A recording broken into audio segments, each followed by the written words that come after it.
This is made when we have functions in functions. And that sounds worse than what it is. So maybe like the tangent of 2x minus x cubed, right? Tangent of something is a function, but then I've got this function built in inside. It's a composite function. Remember when we did f of g of x, that kind of stuff? That's basically what we're talking about. And so when we have a situation like that, we have to use chain rule in order to find, we're still on derivatives, by the way. This helps us to find the derivatives. So you have to think about it as working from the outside in when you do these. Outside. So we'll take the derivative of the outside, but we'll leave the inside completely alone, and then we'll multiply it by whatever the derivative of the inside is. And then if it had another inside, we'd multiply by the derivative of that inside. And we keep working until we're all the way inside. So let me show you exactly what I'm talking about. This is another function. Do you agree? 2x minus x cubed. So the first thing I'm going to do is take the derivative of tangent, which is what? What's the derivative of tangent? Secant squared, right? So I'm going to do secant squared, but I'm going to leave everything else alone, okay? Because when you do a derivative, you only do one derivative. So secant squared, 2x minus x cubed. And now, so that's the very outside, right? Now I move inside. What's the derivative of 2x minus x cubed?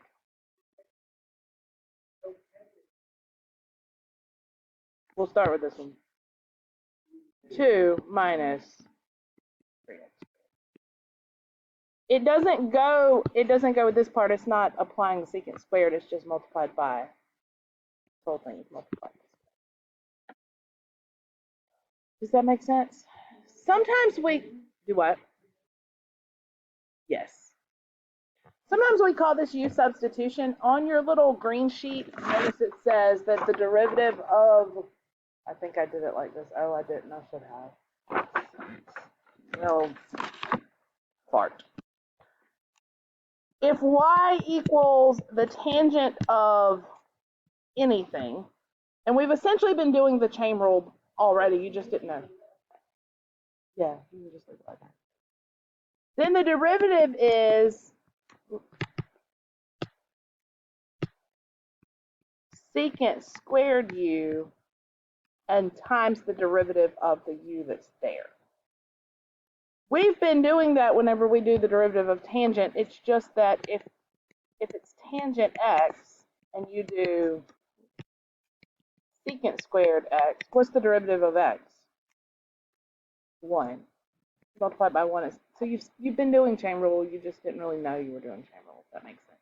So outside in is what I want you to get from that. If you see something like this, understand us doing the same thing. That makes sense? So here, dy dx, back to my example. I know I'm all over the place, I'm sorry. Use a different notation here. Dy dx is, I can leave it written like that, or I could come and pull this around to the front just so you don't get confused about where that's going. Does that make sense to everybody? Chain rule outside in. Y'all okay? Yep, just leave it. Right. Right.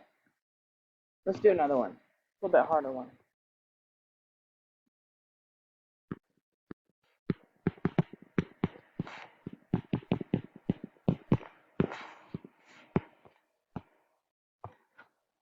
Let's try to use the power rule here.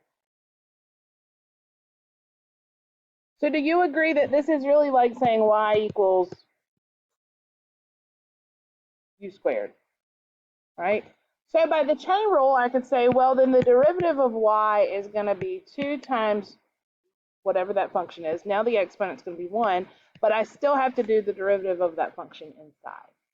You see how this helps me? I don't have to distribute this through, FOIL this out on the bottom, figure out all that. I can just do power rule and then chain the inside. Does that make sense to you? Let me show you. Derivative here. I'm going to do the power rule because the power rule is fine to use any time. You just have to make sure if there's a function involved, you also take the derivative of that. So the first thing I'm going to do is power rule.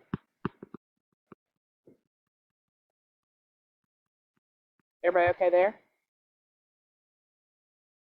Okay.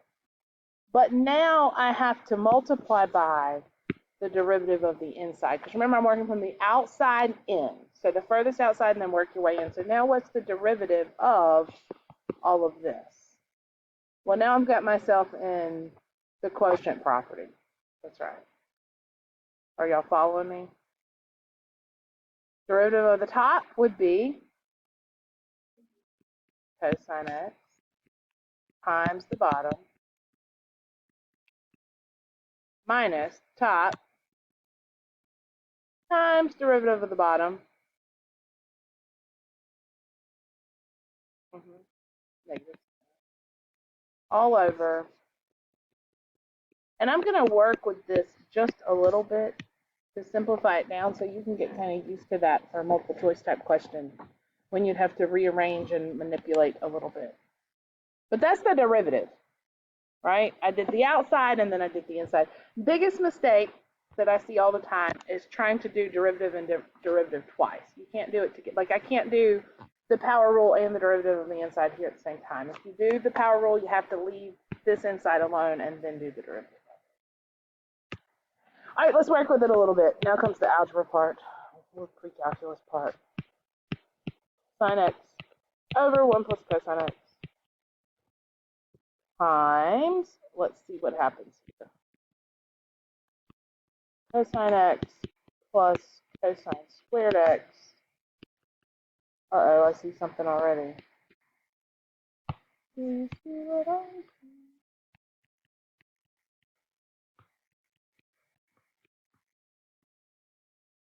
What do you see up top there?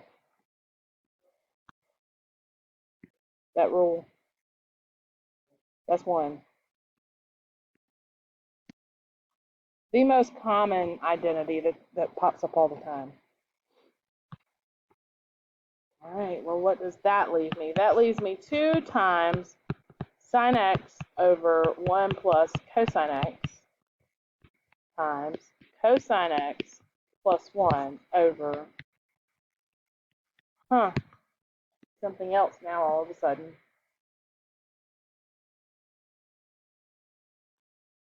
That's exactly right. I have 2 of those. Or I could have just, maybe I'll just do this.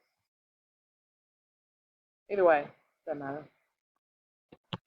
So I'm left with 2 sine x over 1 plus cosine x squared. And I'll probably stop there. I don't think there's too much more I could do with that.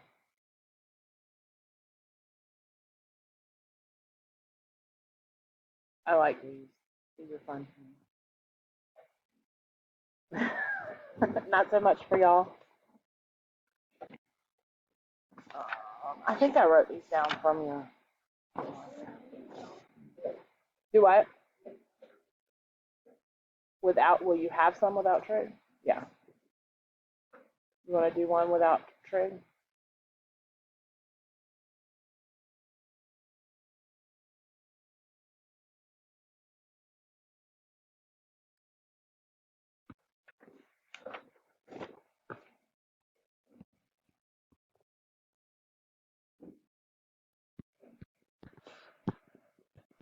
There's a lot of trig with these. Just because trig is a function, and then you usually have a function inside, so that's when a lot of this comes up without doing one.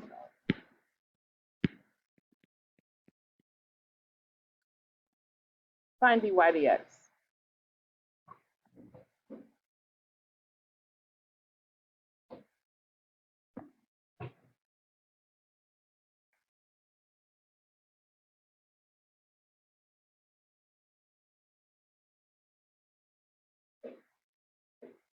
Bless you. Tell me if y'all need help.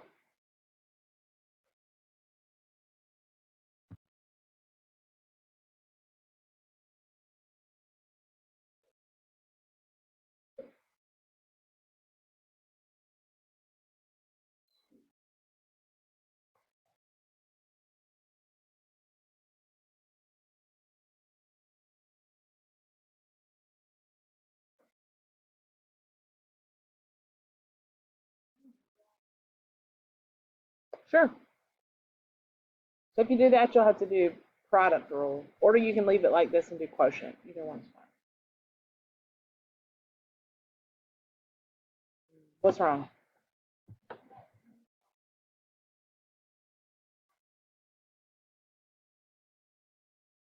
What do you mean?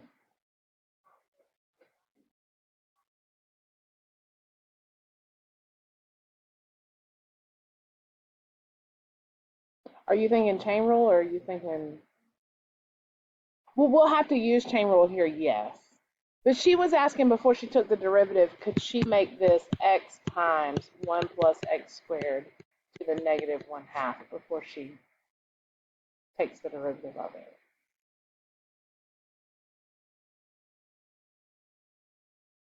Right, somebody, like, what in the heck are you? Let's do this one together. I'll do it both ways for you. How about that? I'll do it product rule and quotient rule and show you how either way you'll come back to the same thing.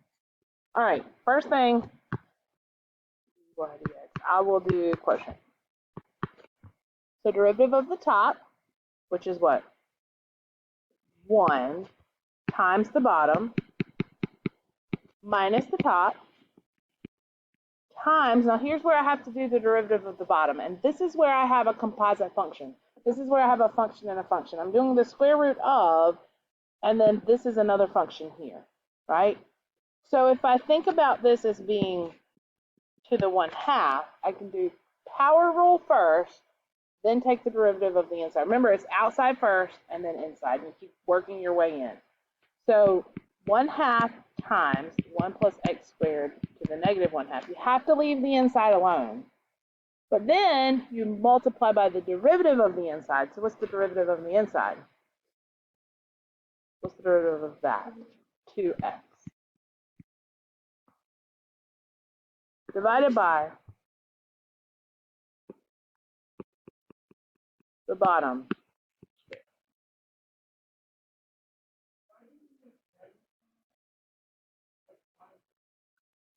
So remember, if we have like the square root of x and we want to do the derivative of that, I could say that that's the derivative of x to the 1/2. To do that, I would do 1/2 times x to the negative 1/2. I just used the power rule. So same kind of concept here. Yeah. Wait till we mix integrals in and then you start forgetting if you're supposed to add or subtract. It all gets quite confusing. Okay, square root of 1 plus x squared minus. I'm going to leave this x outside here and just work inside just a bit and see what happens. I've got 1/2 times 2. That's gone. Does that confuse anybody?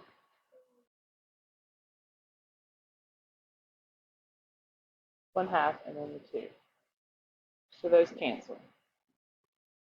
Now I have an x up top, and I have a square root of 1 plus x squared. Bless you.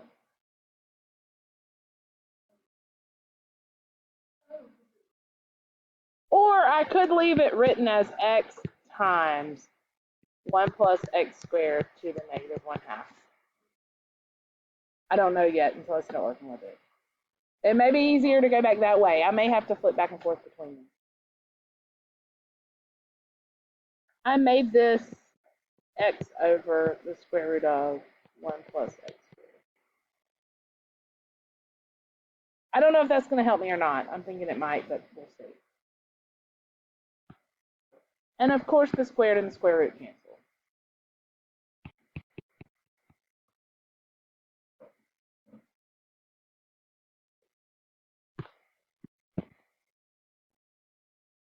Y'all okay with canceling those x's out like that?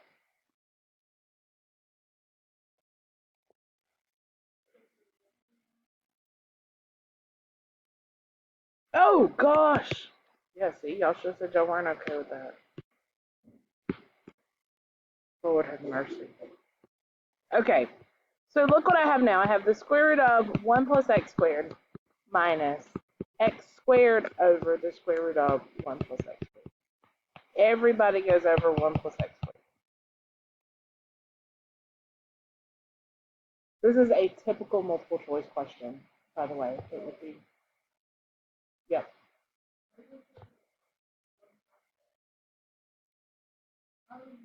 A square rooted, yep. You talking about the exponent? Yeah, square rooted. Yep.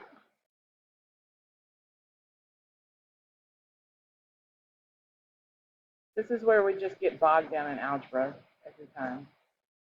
Everybody does.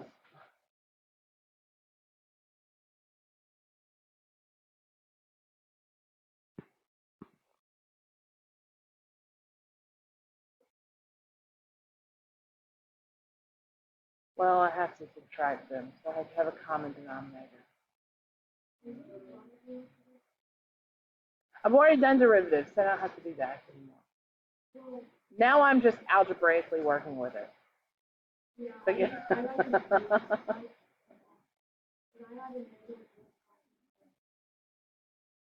I changed the negative 1/2 to over the square root of x. Yep. This one? Uh-huh.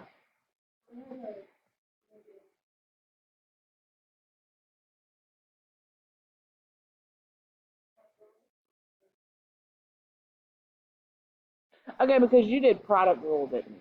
I'm going to do it with product rule in just a second. I did quotient rule. That's why it's different. Yeah, I'm sorry. I did quotient rule first. I'll do product rule next. Yeah. I think they're both the same in the case of this. Just because usually the bottom squared is where it really gets messy, but the radical cancels out when you do bottom squared. So I don't know. It might be a little easier. We'll see. It might be a little easier. Probably gonna start doing the same thing once you get to the end of it. Common denominator is going to be square root of 1 plus x squared, which I'm going to give both of them, which means this fraction just, if you multiply two radicals and they're exactly the same, they just cancel out. That's right. So I've got 1 plus x squared minus x squared over square root of 1 plus x squared. And everybody's over 1 plus x squared.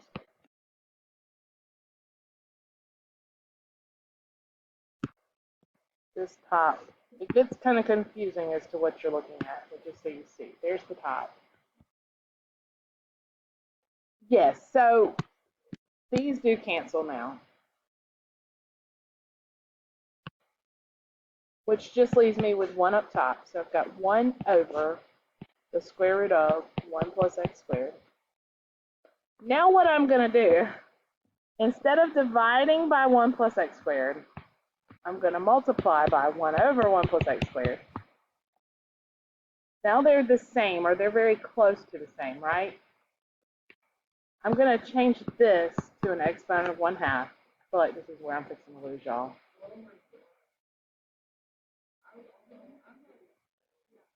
Well, I'm just gonna write it like ripping off a Band-Aid, and then we'll talk about why.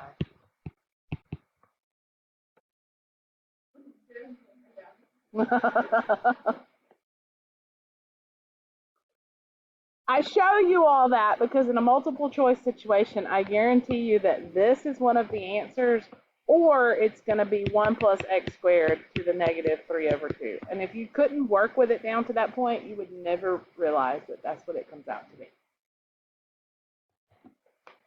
The square root becomes 1. This is like same base here. So when you multiply with the same base, you just add exponent to 1/2 plus 1 is 3/2. This is the kind of stuff I live for because I love the algebraic stuff in it. I know y'all don't. I'm sorry. Y'all look like you're ready to kill me. Okay, let's do the product rule and see if it would have been a little bit easier. Y'all said no trig function this time. This is number 20, by the way. Did I tell you? Yeah. All right, so let's do this. Let's do the same one, but let's do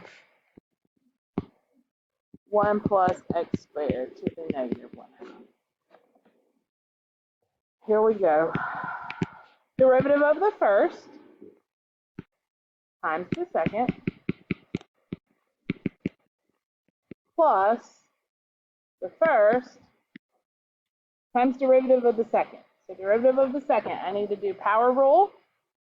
Whoa. I told y'all that story before this. I said that one time, and there was a girl named Nellie in my class. It was a little awkward. Like, woo, Nellie. Okay, negative 1/2. Greer, I think this is where you got your negative 1/2. Times 1 plus x squared. Now this is going to be to the negative 3/2.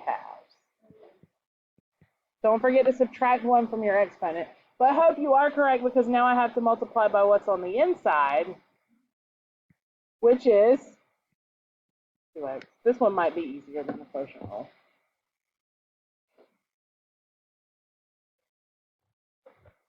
All right. Nothing to it but to do it. I'm going to make this 1 over the square root of 1 plus x squared. You don't have to. Plus, okay, 1/2 and 2, but it is negative, so I'm actually going to make this minus. These people must not have jobs. Great day. Half these people are teachers, though.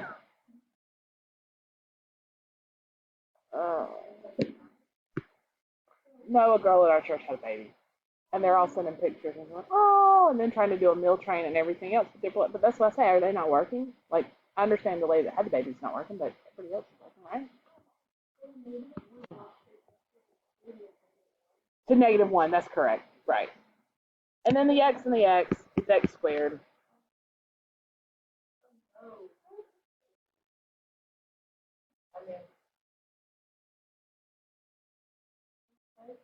Who? Oh, thought that was the same person. This negative.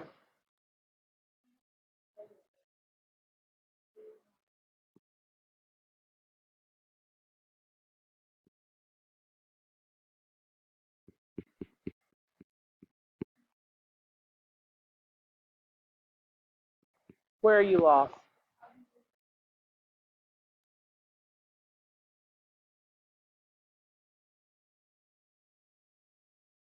How'd I get what? I'm sorry. I'm looking at how mine's going to come out the right way, and I'm not sure.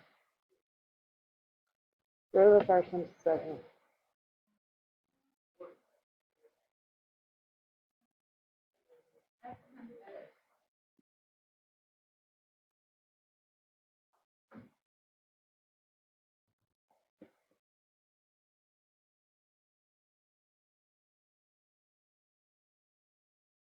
Y'all good?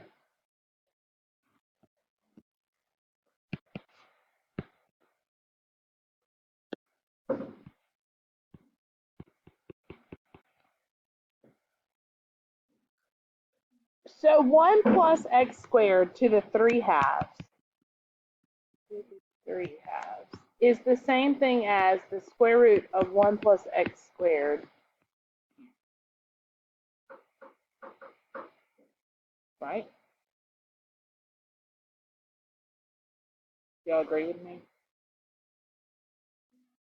I'm trying to figure out how my x squared is going to cancel out on top. Isn't it supposed to cancel out on top? Do we need with just 1?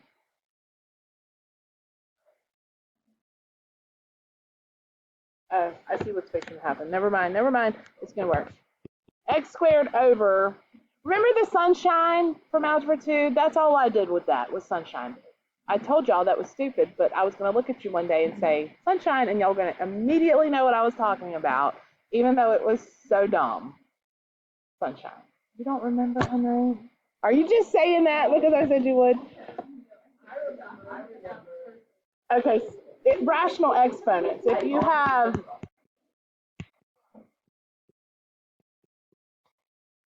if there's a big sun shining, so 2's in the sun, so he has to go in the shade when you switch the form. And 3 is in the sun here, he has to go in the shade here whenever you change forms. You don't remember that? Well, sunshine. If you don't remember sunshine, then I'm sorry. Just do it. Your way's probably a little algebra 2.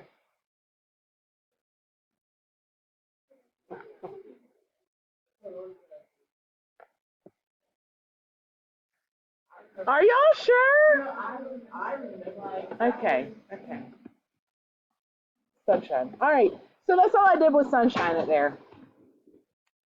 Or changed forms. Changed it from exponential to rational form. All right. So now this is, I did that because what's inside this radical looks a lot like this, right? So this one needs, in order to combine them, because they need to have the same denominator, this one needs 2 more square root of 1 plus x's. Right? 2 more of them. Do you agree? It's got 1, but it needs 2 more.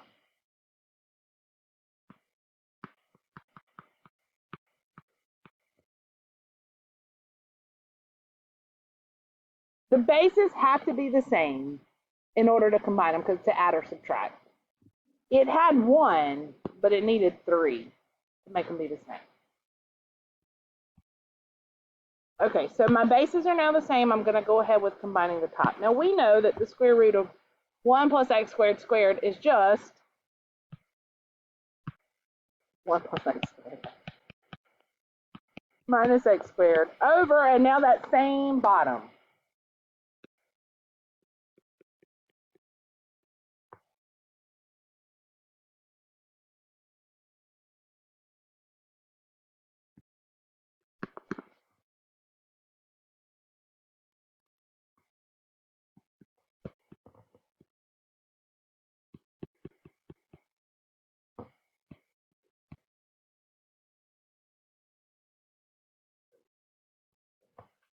It really is. Which I could also rewrite as 1 over 1 plus x squared to the 3 halves if I sunshine it, or make it a negative exponent, which should be the same. Which way was easier, y'all? Product or quotient? This one was easier? But if you can't sunshine it, you couldn't product it. Saying. No, you don't call it that. Ooh, what do you think about chain rule? It's not the chain rule that's hard, I don't think. It's what you're taking the derivative of once you chain it that's so hard. Y'all want to do Uno Mas?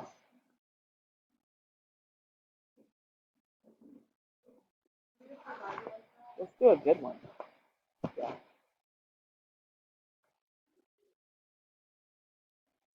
Ooh, wait till you see this one. This is number 14. At least we're doing homework problems instead of just random examples. Avery, this one's for you.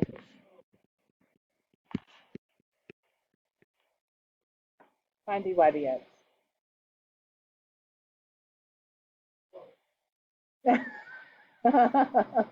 What happened? What?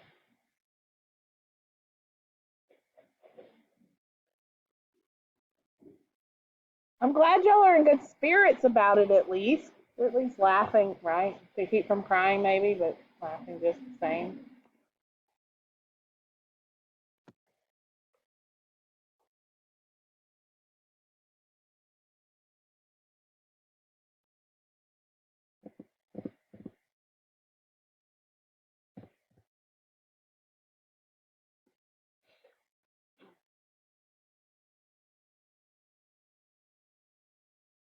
We'll get into some problems where we will have to chain 2, 3, 4 times before we're done with the problem.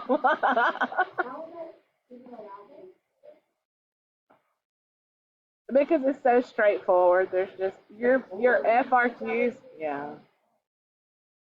Your FRQs would be word problems.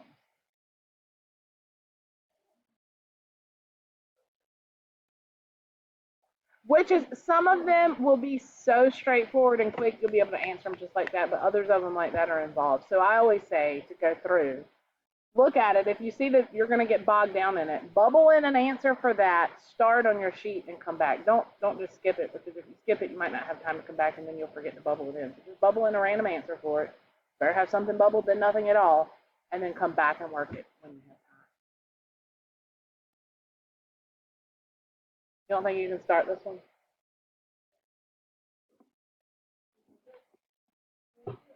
I would probably do power rule here first, right? Because of the power. So I'd probably say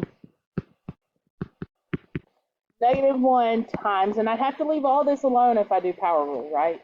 So cosecant x plus cotangent x. That's going to change because I subtract 1 from it, but now I do the inside. What's the derivative of cosecant x?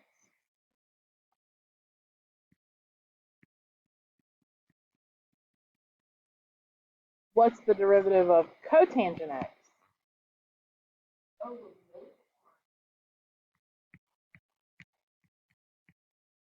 You multiply by the chain. This is a problem, and this is, I wish I'd have changed it before y'all started, but if the x's weren't x's, but were, let's say, 2x, I would have to chain again and multiply by 2. If this was a 2 here, or, right, or this, then what I'd have to do, and then I would have to multiply each one of these by 2x, because I'd have to do the derivative of the inside. We won't do that yet. Oh, you're like, oh my gosh. Okay, we'll just stick with one chain right now. One chain. Not 2 chains. Okay. Is that not a singer or a band or whatever anymore? 2 Chainz? What did that used to be? A rapper. Okay. Yeah. Clearly he's not cool anymore.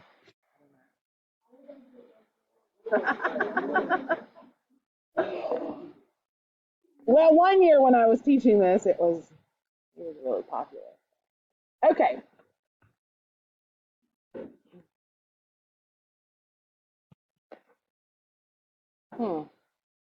I'm going to make this into a fraction.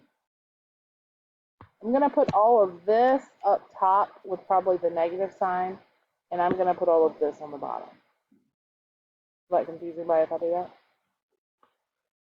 Since it's negative, I'm going to let that distribute through to all of this. Remember, when you multiply, you can only multiply 2 things at a time. So I'm going to choose to let it multiply to what's on top. Since they're both negative, it's just going to make me not have to work with any more negatives, which is good. All right, so cosecant x, cotangent x, plus cosecant squared x over cosecant x plus cotangent x squared.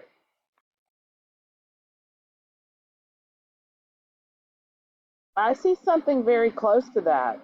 That's what I'm looking at. I see something very, what can you cancel? What do you think you can cancel? You have to be multiplying. That's right. So remember, if it's not, if your plus or minus is not enclosed in a parentheses, don't start crossing out. Like you could cross out this whole thing if that whole thing was in the bottom. But I do see something that I might be able to do. The top and the bottom look fairly similar. Anybody see what I might be able to do? Split it up how? Yes, yes, yes. Say it, Hope. You can take a cosecant out.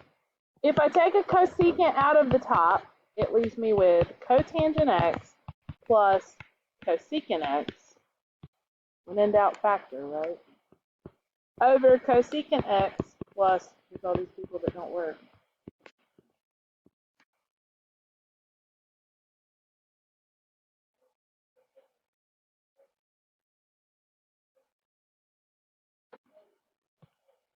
So I took a cosecant from here and a cosecant from here, and I just wrote it on the outside. I just factored a GCF out, but the GCF was cosecant x. So now, exactly, now this, because all my plus or minuses are enclosed in parentheses now, I can cancel that and one of these.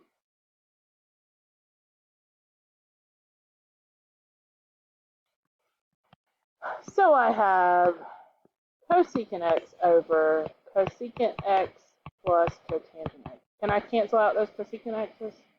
No. Because this one is yeah. You're just gonna leave it like that.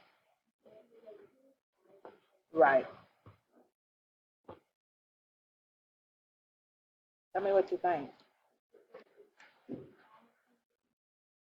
Because your plus, I couldn't do this because this plus is here and it's not in parentheses. So I'd have to put parentheses here, and then I could only cancel if it was broken.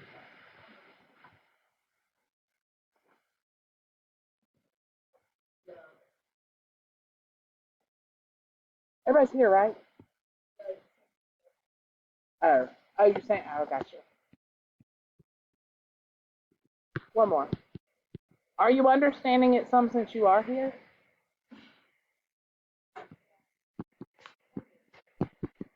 You will. You'll look. This is, again, y'all, it's really not even the calculus that's hard on these.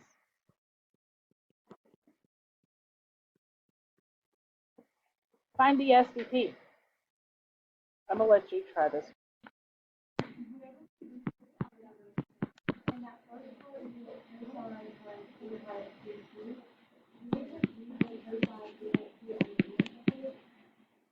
Okay, no. So you'll leave it just like that because there's a variable in it. So you don't do it. So what I'm going to do is now I'm just going to multiply by the derivative of the inside, which is plus, what's the derivative of cosine? Negative sine, again, 7 pi over 4, and then multiply by 7 pi over 4. So this would be 3 pi over 2 cosine. Yeah.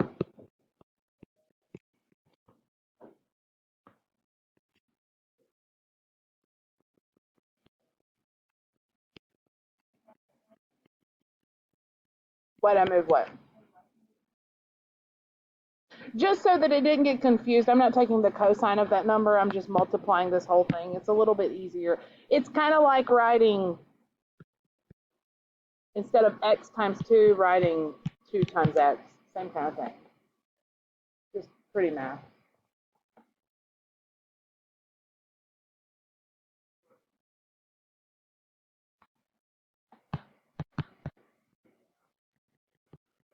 That's it.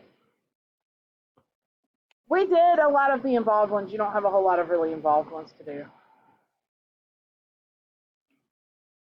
They start out super easy too, but they're giving you the u substitution. Like, for instance, number 1 says y equals sine 3x plus 1, u equals 3x plus 1, and it says find dy dx. They're just telling you that this is the part that you're chaining. You don't have to.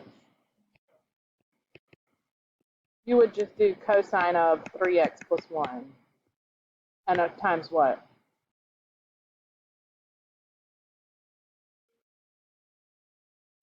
So it's 3 cosine 3x plus